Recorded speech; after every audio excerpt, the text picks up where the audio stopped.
Hey everyone, before I get started, I just want to remind you that if you like my content, hit that like button, subscribe to my channel, and then join the Militiaman and Crew Patreon community by clicking the link in the caption. Hey, good evening everybody. It is Saturday afternoon, Militiaman and Crew, and I hope everybody's having a great weekend. Here where we are in the Northwest, it is absolutely beautiful. I went for a good skate today, river, all that good stuff. So everybody's out getting exercise. The Greenbelt was, full of people. So I hope you guys take advantage of getting a little bit of sunshine and enjoy the new beginning of the summer. So anyway, hey, listen, there's been some talk about and some, banter back and forth about this Iraqi dinar on the Forex Live. And I'm not an expert, but I did reach out and did some research for over a period of a couple days, and I've been following it because I do have some experience trading and I have some experience with stock charts and over the last 30 years, and I got a good understanding that when I see certain patterns, it grabs my attention. And if you can take those patterns and look at them, as you can see behind me, there's some significant ones that are made in this Forex Live chart. It's only been about since I think it's 2020. But the bottom line is, for the last 3.5 years, there's been a view, depending on the expression that you input into the site, you will get different results, and that's to be understandable, right? Expressions, what I mean is, like, they're almost kind of like a mathematical equation. When it comes to pairing currencies, the way you type them in gives you a different result. If, for instance, if you use the US dollar versus the IQD, or the IQD versus the US dollar, or whether or not it's the USD, the Great British Pound, or vice versa, back and forth, all that, okay? That's pretty basic. But the interesting thing is that my software shows that it says CBOE, which is the Chicago site, okay? But in other people that have the Forex, and they do have the ability to trade, in some cases, not everybody's the same, it seems like, and I've asked that question and I've got the same answer. It's not always the same for some reason, especially like the last few days. I don't know why. I get something different, but I have a feeling that it's got to do with what level of package you may have if you own or have a package with Forex, okay, Forex Live, for instance, or any other entity that has trading abilities. They may show something slightly different, but in this case, there's a thing that's out there, and what my friend that I consulted with from out of Kentucky, he's a trader. He's been around. We met many years ago, and he gave me some insight. And then once I dialed him in to what the expression was that I was looking for, and what we've been talking about here a lot, and people are putting numbers out around dinar world, they're not necessarily wrong in any aspect, because this little bit of an article that I have here is the NSE Arca. Okay, Arca is previously known as Arca-X, and it's an abbreviation for the Archipelago Exchange, and it's an exchange between both stock markets and options. Okay, so when you do the expression on, for instance, in this particular case, we're going to use tonight, just because I think it's kind of important. I think it's kind of exciting. It is going to be the USD/IQD. And so if you guys go to the Forex Live and you do that in the toolbar, you'll be able to figure out that you're going to see a chart like this. And that chart like that has some specific components.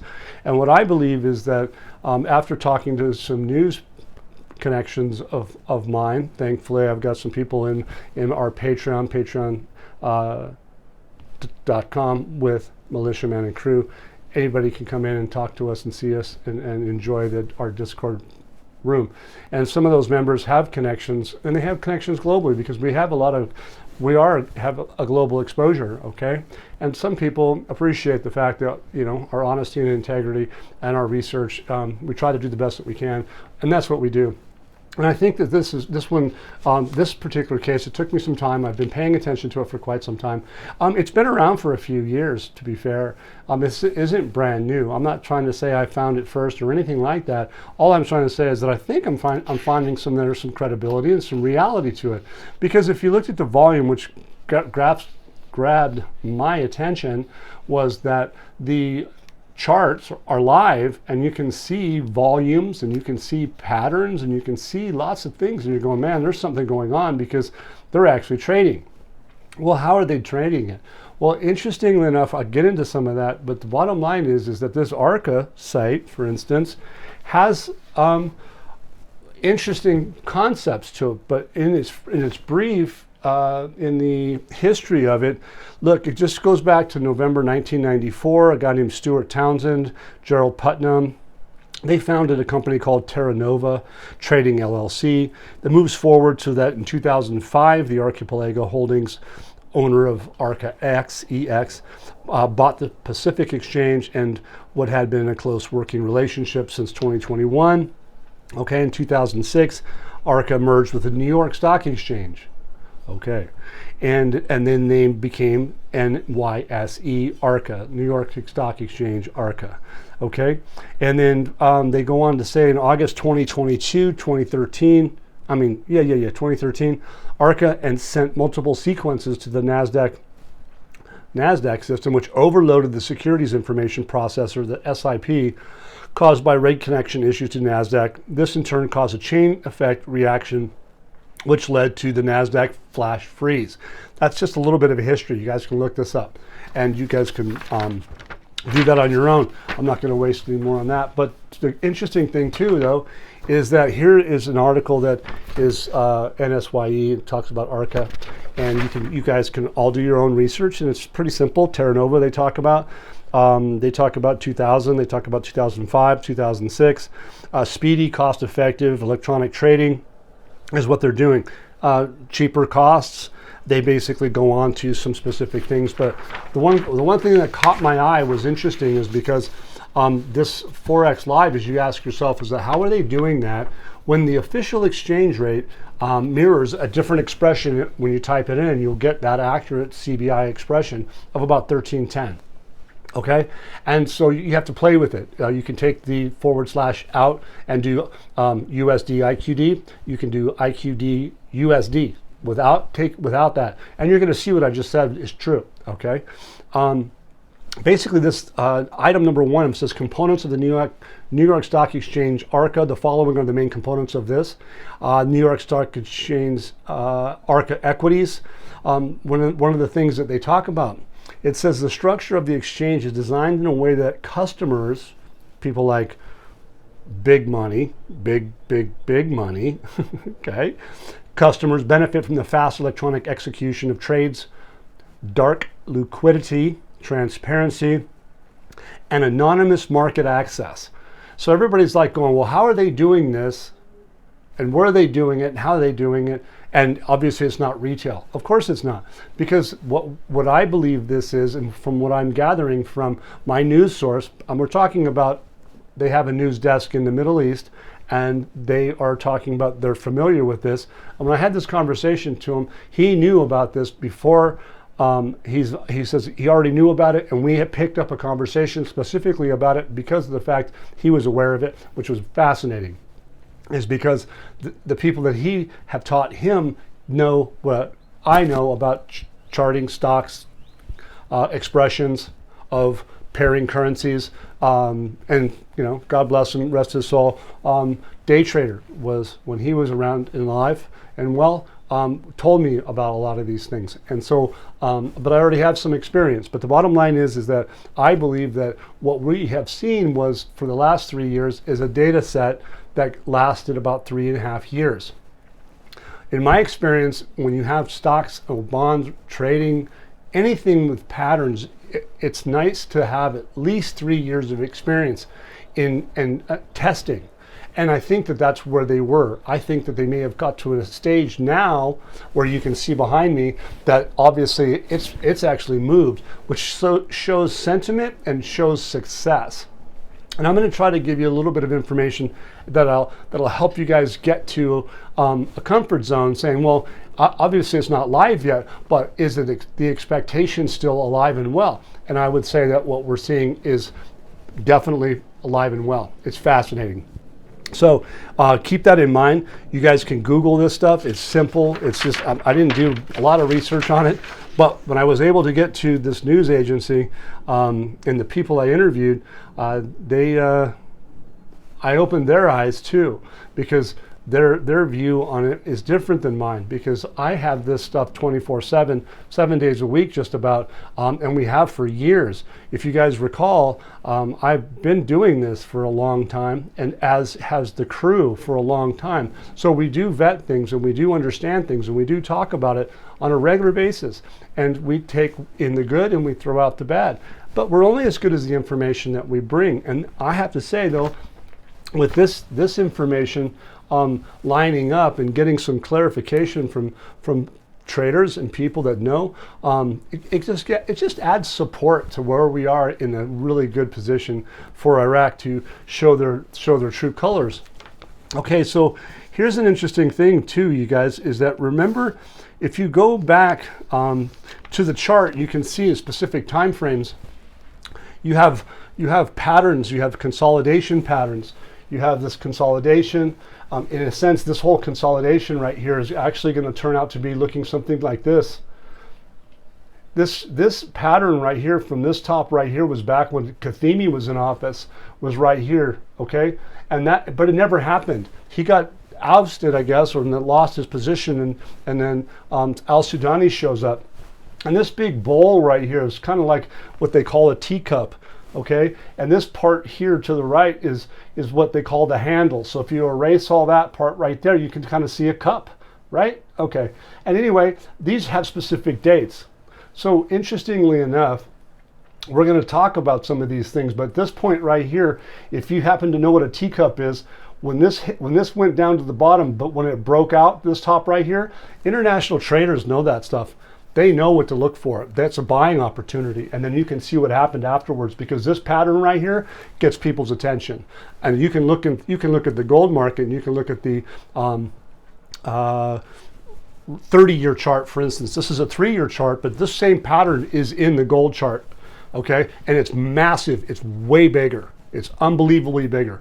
This chart is massive to me, and it's got me excited. I'll tell you what, watch the gold price in the future. Now, if everything goes to where people are suggesting asset-backed, remember one thing. The United States has 8,133.5 tons reported on the Gold Council. I think that's about twice as much if all the countries of the world double. Okay? So be careful when people say that the dollar is going to crash and it's going to be ruined. I just don't quite buy that just yet, because of the nature of the United States of America, how much oil we have. We have a lot of natural resources that are part of the process. Valuation, okay? So be careful. Not to mention, what does the United States have? Foreign reserves that we do. We have plenty of foreign reserves from many other countries. So let's just see how this turns out. But here we go. If you guys remember, it was probably about in January of 2024, maybe a little bit earlier than that, we started getting wind of the ATM machines, okay?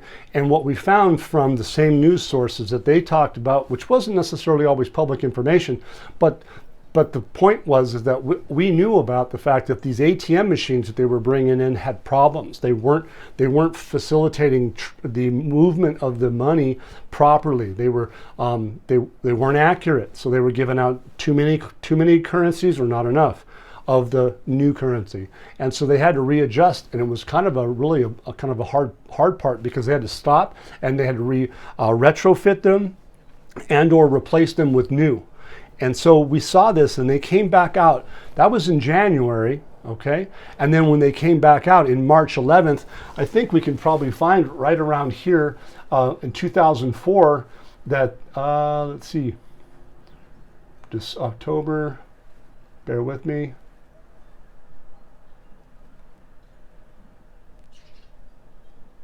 Sorry, you guys. March 6th. We're going to find March 8th too, because it's the top. There's a top right here, okay?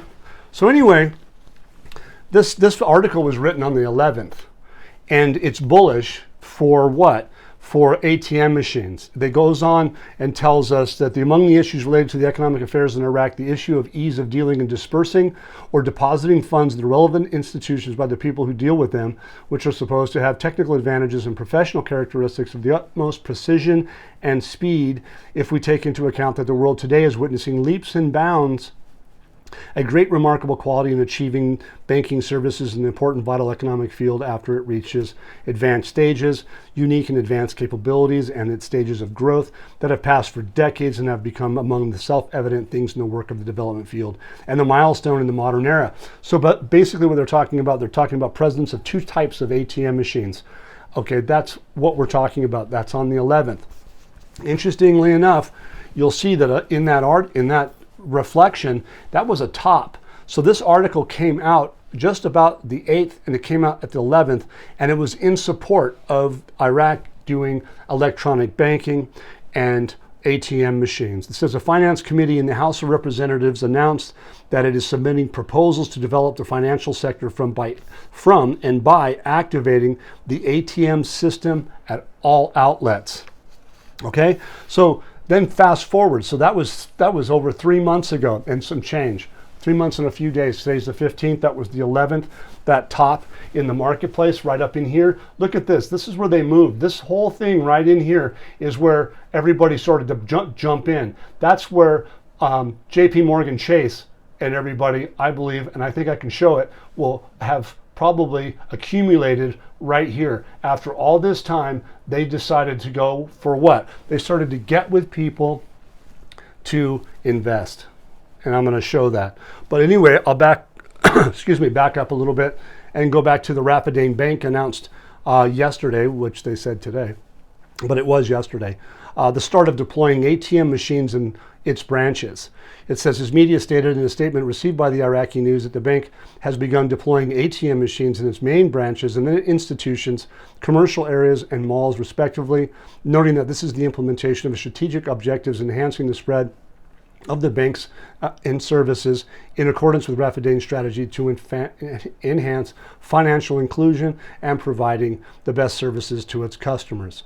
So basically, like I said, in this last piece, we did know that they had some problems with the new polymers, the new currency, because they were going to issue that. It didn't work. So they needed to spend and retrofit. They spent a lot of money. But now they're telling you yesterday that they're back coming online. That's huge as far as I'm concerned. The implications are huge. Okay, so moving along, there's another article that says here the key company shows citizens' interaction with electronic payments. International Smart Card Company, okay, international, confirms the citizens' interaction with the electronic payment products represents a major motivation for developing the reality of electronic products. They go on to say that family needs are in harmony in ways that it enhances trust with its customers. So that they're trying to get their citizens' trust. The support of the government and the Central Bank of Iraq brought clear positive results, which gave new successes to electronic payment paths in Iraq. He points out the development of electronic payment in the form witnessed in the global market represents the basis of the company's work and management. So they're mirroring what's in the global markets. The key card's been around for a while. They probably refine things to a degree that is globally acceptable, which is positive. Okay, so if we backtrack a little bit back to May 3rd, early, not too terribly long, we had some article that came out about from the IMF, the possibility of a collapse of the global monetary system. Keep that in mind. Remember what they said about Iraq. Iraq was going to be the savior of the financial system, or it's going to bring confidence. Remember, we knew about that in obviously Al-Sudani, August, September-ish, 2023. I think it's September per se, but there's right in that area, and then obviously in Davos, and we know that was the whole meeting or forum was restoring confidence to the international financial system. Restoring confidence was the head words. So here, look, on or around that time, I did a post, and it's in Patreon, and you can take this number, for instance, 7,427,000,000, and you can probably find the article real quick in a search. But JPMorgan-Chase, Bank of America, and Citibank Holdings, they had about 7.4, give or take, of off-balance sheet and potentially dangerous cocktail of unknown assets, they report. Okay, JP Morgan supposedly holds 3-point-something trillion, Bank of America 1.6 trillion off balance, Citibank holds 2.6 trillion off balance. But the bottom line, what does this mean?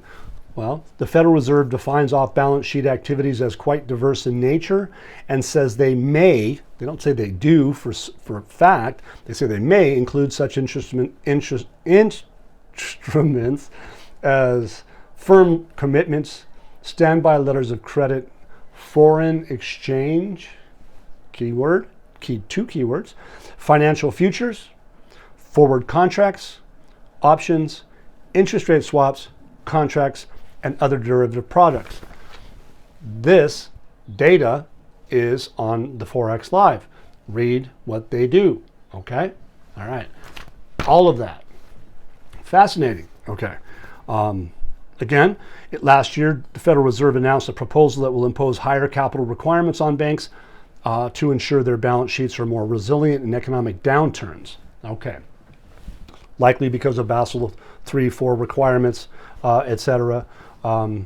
Subsequently, the CEO of JPMorgan-Chase, the Wells Fargo banks, the Bank of America, Citigroup, Morgan Stanley, Goldman Sachs, Bank of New York Mellon, and State Street argued against the proposed changes in the Senate Banking Oversight hearing in December of last year.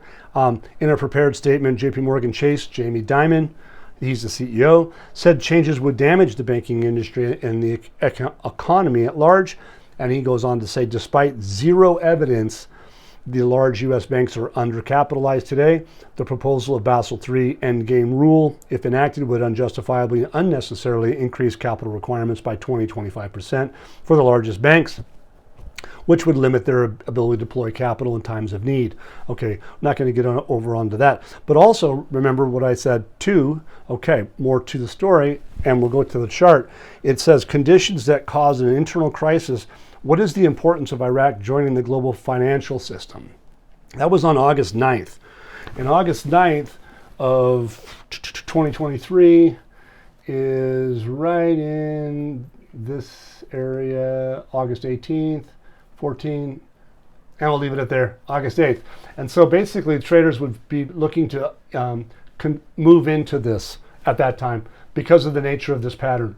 And so therefore they were probably buying in on that time frame.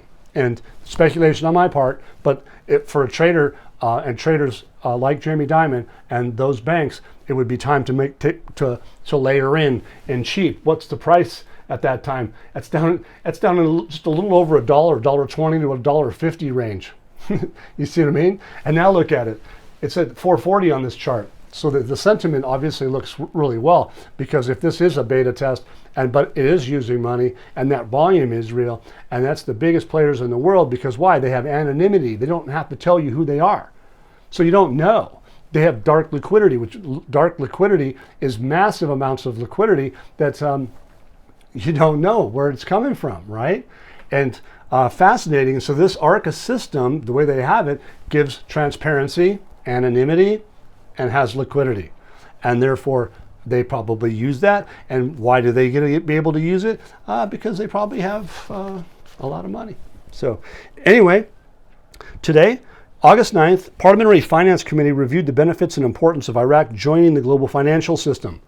This is August 9th, okay? And then look what happens after that. They're talking about the importance of Iraq joining the global financial system, especially with Iraq beginning to do what? Iraq's beginning to implement the requirements and conditions required for that, which caused a crisis in the dollar marketplaces. Well, that's because of the parallel markets. So that's not my concern. But what we're talking about here is interesting, is because you're going to go on, and I'm going to repeat this because it's real and it's important. So here it says Jamal Cougar. Now you guys all know that I think Jamal Cougar he's a politician and he can be on both sides of the fence, but he has self-interest because he's a politician. Not unlike anywhere else in the world, probably. There is a real importance for Iraq's accession to the international financial system, as Iraq still needs to develop its financial and banking system in order to keep pace with developments. He goes on and indicates that, quote, Iraq's accession to the international financial system will enhance the world's confidence, like I said, in the Iraq financial and banking system. And this matter opens a new door for foreign investment. A new door is going to open. Okay. Iraq needs the world's confidence in its financial banking system and removes any suspicions about it. So that's what they want. They want the confidence to be built, and they want to remove those suspicions for what? So that they can move forward into an international situation, take their place in the marketplace. The application of the SWIFT system, restrictions on the dollar, and combating money laundering and terrorist financing and other steps Iraq began to initiate over 2 years ago. So they started doing all that. So let that sink in. So those are things that happened in August, right? So, and then I showed you, gives credibility to that if it was a beta test, or if it was a, there's another word I had used and I can't come up with it, but it's basically another term for the consolidation aspect of it. It is really what they try to do is are simulating assimilation, if you will, but they're using real-time money because they got enough money to be able to do that. But what is Arca? Arca's a market maker, effectively, and they're making their own market in what? The IQD. Why? Because they have all these good things that we've already talked about. So the world is going, woo, let's go make some money. Why? Because they have the Development Road Project. The Development Road Project is going to do what? Build industries. It's going to build cities. It's going to build commercial stuff. They all know that. These guys are the top of the world. They're the top. These are the guys that have the ability to what? Have anonymity. Nobody knows who's doing the trades. Nobody knows how big those blocks of trades are. They don't. So keep that in mind. Keep an open mind, and we'll see if it turns out if this is correct or not. But I think it's got some legs to it. Here we go. It says April 21st. JPMorgan-Chase, Jamie Dimon, April 21st, 2024. JPMorgan-Chase and Company, Jamie Dimon meets with development bank leaders seeking private money. That's the, I believe it was the 8th of March. Yes, it was the 8th of March. So when this article came out, we're talking about 8th of March of 2024. And what do we have? We have a top right here. So check that out. If you guys can see that red dot, right? The red line right there. Okay. That's when this article came out. It came out on a top. So they collected all this dough. They bought all these dinar, if you will, or betted on it. And then it rallied. Boom. And so this article comes out, and now what are they doing? They're going to go and talk about some other things. And so they had closed door meetings, for instance. JP Morgan, Jamie Dimon with executives from the World Bank Group and several other multilateral development lenders as they seek to pull more private money into the initiative across emerging markets. And there you have some of the initiative. These guys are say, hey, we've done this, let's go, bring on some more money, let's do it again. And sure enough, what happens after they do it again? They get people enticed to come in, bigger banks, big money, and you'll see that it dropped back down over here, and I think that is going to be on or around April. Okay, April what? 21st, 2024, when this was done. So they moved it up in March, they dropped it down, and brought support by what? News. So if you think this is a beta test, there's actually data behind it to support that what I'm saying is effectively, potentially, a time frame down here, and then all of a sudden, boom, look where it's gone. So they were probably successful because of JP Morgan Chase and other banks got together for what? To promote a marketplace and bring in money. and to effectively prove Iraq's assets, to support that they have non-oil revenues, they have oil revenues, they have the Iscutta system, they have the Buna platform abilities, they have all that stuff, they have all the phosphates, they have all the natural resources. So now you can see in real time effectively that these guys needed to test this market to see if it was going to be real, and they showed results for 3 years. A typical market span of being able to have credible data is about 3 years. Now it's been about 3.5 years, and this is off the charts. I think they're basically finishing up what they're doing, and we all know why. Okay, what's the last thing I'm going to talk about? Look who shows up, security and stability. Potentially, I don't know if she's got the nod yet, but she was nominated American Ambassador to Iraq, okay? Her name is Jacobson. Tracy Jacobson. And basically she's got 30 years of experience in the State Department. Her experience goes back to the U.S. Ambassador to Turkmenistan, Tajikistan, and Kosovo, as well as chargé d'affaires at the U.S. Embassy in Ethiopia. And she's basically stressing that these experiences made her more qualified to provide and promote U.S. interests in Iraq, key interests in Iraq. Big business, all these guys that are going into there, they have interest. This is why she's probably taking over, if she gets the nod, from Romanowski. Basically, it says she's suggesting it's time for our military to move into a new role, and basically it says move an operation to be into what they call the bilateral security arrangement, directed towards defeating ISIS, of course, but ensuring Iraq's security. She goes on to say, and this is a focus that I have on it, is because she goes on and confirms that she would continue to support the Treasury measures to modernize the Iraqi banking system, and stress that she would not allow the neighbors to use gas supplied to operate the stations as a weapon against Iraq. Jacobson announced her commitment to strengthening the vital sectors such as the energy and banking, with the aim of achieving Iraq's independence and protecting it from external interference, and linking it to none other than the global system to achieve sustainable development, enhance economic stability. And you remember all those little bits and pieces right there. Isn't that exactly what Sudani's been doing? Absolutely, 100%. So hopefully you guys see what I see. It's my opinion, and it's based off of an analysis. Whether it's accurate 100% or not is to be determined, because we just don't have all that data. And like I reiterated, if you look at the Arca, they tell you specifically that it can be anonymous, dark liquidity, etc. However, for traders and the compliance departments, it's got transparency, it's got speed of trade, it's got instantaneous trading. Okay, this is how the big boys are operating, and they see the value in Iraq just like I do, and I think everybody else does. So perfect. Thank you guys for being with me on a Saturday. Enjoy your night. Hey, if you like, share my content with people. Hit that subscribe button, and please, if you like the content, we have Zelle, we have PayPal, we have Venmo, and every little bit helps to keep this place running. Thank you so much, and have a great day. Once again, guys, don't forget to hit that like button if you like this content, subscribe to the channel, or join us at the Militia Man and Crew Patreon community for even more exclusive content. You can also donate to this channel by hitting the links in the banner to help keep this page up and running. Your generous support is greatly appreciated, as always. Much, much appreciated. Thank you so much, and have a great day.